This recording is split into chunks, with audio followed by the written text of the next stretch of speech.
بسم اللہ الرحمن الرحیم۔ السلام علیکم ناظرین۔ حاجی صاحب مالش کرنے والے سے مالش کروا رہے تھے کہ اتنے میں ایک آدمی آیا اور کہنے لگا، کیا حال ہے حاجی صاحب، آپ نظر نہیں آتے آج کل۔ حاجی صاحب نے اس کی بات سنی نہ سنی کر دی۔ وہ بندہ کہنے لگا، حاجی صاحب میں آپ کے سائیکل لے جا رہا ہوں۔ وہ سائیکل مالشی کی تھی۔ کافی دیر ہو گئی تو مالشی کہنے لگا، حاجی صاحب آپ کا دوست آیا نہیں ابھی تک واپس میرے سائیکل لے کر۔ حاجی صاحب بولے، وہ میرا دوست نہیں ہے۔ مالشی بولا، مگر وہ تو آپ سے باتیں کر رہا تھا۔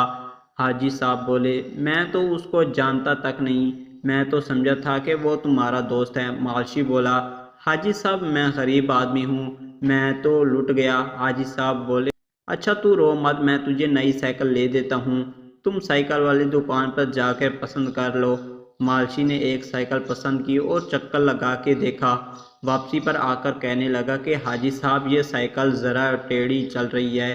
حاجی صاحب نے کہا، جا یار، نئی سائیکل ہے، یہ ٹھیک ہے، دکھاؤ میں چیک کرتا ہوں۔ حاجی صاحب سائیکل پر چکر لگانے گئے اور واپس آئے ہی نہیں۔ مالشی کو اس سائیکل کے پیسے بھی دینے پڑے۔ آج ایسا ہی حال پاکستانی قوم کے ساتھ ہو رہا ہے۔